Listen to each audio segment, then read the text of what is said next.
Boa noite, pessoal. Nesse vídeo de hoje, vamos continuar aqui o que começamos no vídeo anterior sobre números de Fibonacci, né? Hoje eu vou falar aqui do conceito de número de ouro, que alguns de vocês talvez já tenham ouvido, né? Eu pretendo falar qual a relação que ele tem com a sequência de Fibonacci, né? E como a gente pode obter o chamado número de ouro ou razão áurea, né, como alguns autores chamam. Então vou até colocar aqui entre aspas, ó, razão áurea, né? Então,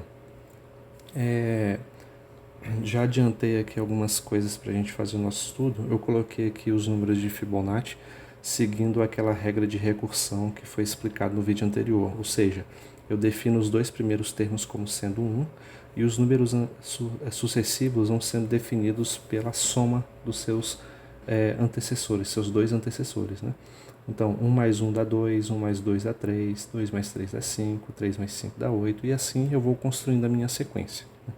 Então, uma pergunta que surge quando a gente vê uma sequência desse tipo é tentar entender o quão rápido essa sequência está crescendo, né? Então, para entender assim o quão rápido, para ver se ela se aproxima de alguma razão que eu possa relacionar a essa sequência, como se fosse, por exemplo, uma progressão aritmética ou geométrica, né?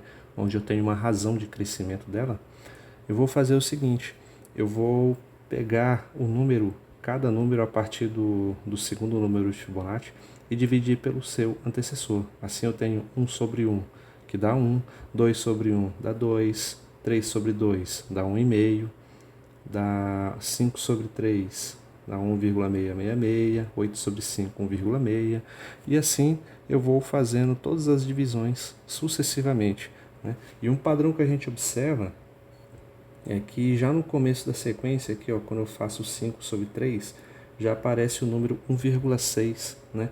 E o número 1,6 vai se repetindo em todos eles, né? E vai sendo só aprimorado, né? Vai sendo aproximado, ó, 1,6 aqui, depois um 0, aqui o 2, o 1, aí depois esse 1 vem se repetindo, depois o 8, depois o 7 e por aí vai. Então, à medida que a gente vai fazendo essas divisões, eu vou tendo um número mais refinado, por assim dizer, né?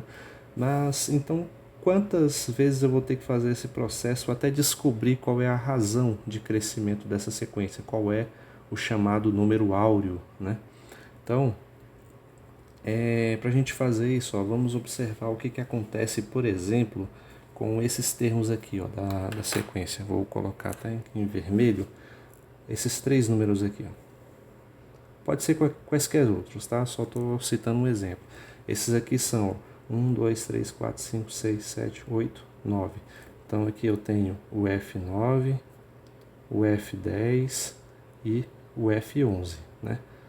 O nono, o décimo e o 11º números de Fibonacci. Então, olha só o que acontece. Quando eu divido F10 por F9, ou seja, 55 por 34, tenho esse número. Depois eu faço a divisão F11 por F10 e obtenho esse número aqui, né? Então, qual é a razão que a gente tira disso? É que se eu pegar aqui outros três números de Fibonacci sucessivos, como estão aqui nessa sequência, só que muito grandes, a razão entre eles, da forma como eu fiz aqui, vai se aproximar muito um do outro, né?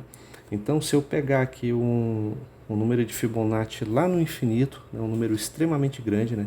Na verdade, um número não, três números, né, sucessivos, e fazer a divisão da forma como eu fiz aqui nesses dois, eu vou obter um número que é praticamente igual, ou seja, dividir 55 por 34 vai ser o mesmo que dividir 89 por 55, né? Só que isso, entendo bem, é o número, são três números de Fibonacci bem distantes lá na sequência, tendendo ao infinito, né?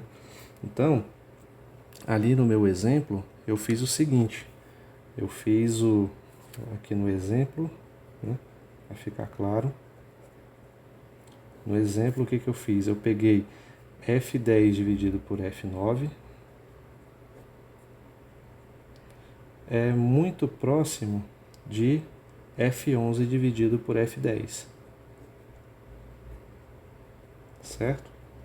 Então, Qual é a minha ideia?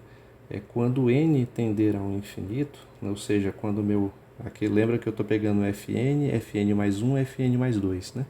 Com n tendendo ao infinito, eu vou ter a seguinte divisão. Fn dividido por Fn menos 1, né? Eu estou definindo aqui o Fn como termo central. Então, Fn dividido por Fn menos 1 vai ser igual ao Fn mais 1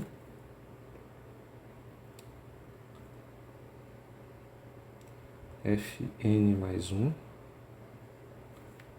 dividido por Fn. Então, o que eu estou dizendo aqui? Aqui no meu exemplo eu fiz, né, essas divisões representadas aqui por essa igualdade, né, por essa quase igualdade, por essa aproximação. Né? Então, eu estou dizendo que com n tendendo ao infinito, em vez de ser uma aproximação, essas razões aqui serão iguais, né, serão idênticas, e é através dela que eu vou conseguir obter uma constante. Né? Então, para prosseguir aqui o cálculo, eu posso fazer o seguinte. Eu vou utilizar a relação fundamental de recursão, né? Ou seja, aquela que me diz que Fn mais 1 é igual a Fn somado com Fn menos 1. Essa é a lei de recursão que forma a sequência de Fibonacci. É uma das formas de você representar aquela lei. Né? Ela basicamente diz o quê? Que um número é somado pela soma dos seus antecessores na ordem correta, né? Esses antecessores imediatos seria o certo dizer. Né?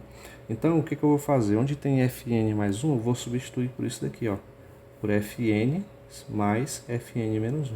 Então, vou voltar aqui nessa igualdade, vou dizer que Fn dividido por Fn menos 1 é igual ao que? Fn mais 1, que eu vou substituir por isso, por Fn somado com Fn menos 1. Tudo isso dividido por Fn. Né? Então, mas vejam bem que esse lado direito aqui da minha igualdade, eu posso reescrevê-lo como uma soma de frações, onde o denominador de cada uma delas é o Fn. Então, vou reescrever aqui o lado esquerdo, Fn sobre Fn menos 1, e vou reescrever o lado direito da seguinte forma, Fn dividido por Fn, somado com Fn menos 1 dividido por Fn. Certo? Agora, para poder facilitar os meus cálculos, eu vou fazer a seguinte substituição. Né? Eu sei que o número Fn dividido por ele mesmo, eu sei que nenhum deles é nulo, né? Então, essa fração aqui, na verdade, é o 1. Né? E outra substituição que eu vou fazer é o seguinte. Reparem que eu estou dividindo Fn pelo seu antecessor. Né? Então, eu vou fazer aqui a seguinte mudança de variável. Eu vou chamar Fn dividido por Fn menos 1 de x, né? Só para facilitar as minhas contas. Mas vejam bem, se Fn dividido por Fn menos 1 é x, significa o quê? Que o oposto, né? Isso aqui eu estou fazendo a parte, tá? Significa que afirmar o oposto, ou seja, que Fn menos 1 dividido por Fn vai ser o inverso de x. Ok? Então eu vou fazer essa substituição de variáveis aqui nessa expressão para poder continuar ela. Então, Fn sobre Fn menos 1 eu chamei de x. Então eu vou escrever aqui como x igual a 1 mais Fn menos 1 sobre Fn é 1 sobre x. Só para ficar mais compreensível, por assim dizer. Então, beleza. Aqui eu tirando o MMC, eu vou ter que x igual a x mais 1 dividido por x. O x passa multiplicando, eu tenho x ao quadrado igual a x mais 1. Né? Então, x ao quadrado igual a x mais 1. Aí eu passo o x e o 1 para o lado esquerdo da minha equação. Eu vou ficar com a fórmula x ao quadrado menos x menos 1 igual a zero. E isso aqui vocês já são capazes de identificar. Trata-se de uma equação do segundo grau, né? Como que eu resolvo uma equação do segundo grau? Fazendo aqui do lado, eu tenho que primeiro calcular o discriminante delta, né? O delta é o quê? É o termo que acompanha o x, chamado de b, né? Ou seja, o menos 1 que está multiplicando aqui ao quadrado, menos 1 ao quadrado, menos 4 vezes o 1, que é o termo que multiplica o x ao quadrado, vezes o termo independente, que é menos 1. Assim, eu tenho que o delta é menos 1 ao quadrado dá 1, menos vezes menos dá mais, 4 vezes 1 vezes 1 dá 4. Assim, eu tenho que meu delta igual a 5. Tendo o valor de delta, eu consigo calcular o x pela aquela fórmula, né? Diz que menos b, menos o valor de menos 1, mais ou menos a raiz de delta, que é 5, dividido por 2 vezes a, né? Logo, eu tenho que menos vezes menos dá 1, dá mais, né? E multiplicado por 1 dá 1, mais ou menos a raiz de 5 dividido por 2, né? Logo, aqui vocês já viram que eu tenho dois valores possíveis, né? Eu tenho que o x' é igual a 1 mais a raiz de 5 dividido por 2, e eu tenho o x duas linhas é igual a 1 menos a raiz de 5 dividido por 2. Mas, vejam bem, quem é 1 mais a raiz de 5 dividido por 2? Isso aqui, se você fizer na calculadora, vai dar um número irracional, né? Afinal de contas, depende da raiz de 5 aqui na sua estrutura. Fazendo soma, né, e divisão por números inteiros, logo o resultado vai ser irracional. Vai ser o número 1,618 e assim segue, né? Enquanto que este outro número vai ser menos 0,618 e por aí vai. Esse número aqui positivo é o que a gente costuma utilizar, né, nas nossas contas. E esse aqui é o chamado número φ, né, que é a razão áurea ou o número de ouro que a gente está procurando. Ele, você pode entender de certa forma que ele é a razão de crescimento aí dos números de Fibonacci, né? É um número assim que está relacionado a vários padrões de beleza, né?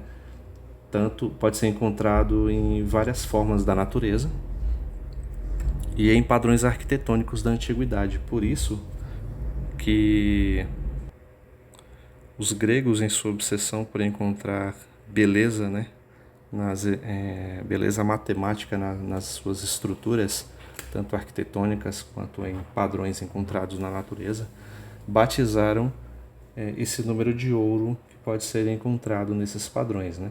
Pretendo fazer aí um vídeo destacando mais sobre esse lado, sobre esse aspecto histórico, e eu pretendo fazer também mais algumas curiosidades e resolução de alguns exercícios relacionados aos números de Fibonacci, né? Então, espero que tenham achado o vídeo interessante, bons estudos. Qualquer dúvida, mande aí nos comentários e até a próxima.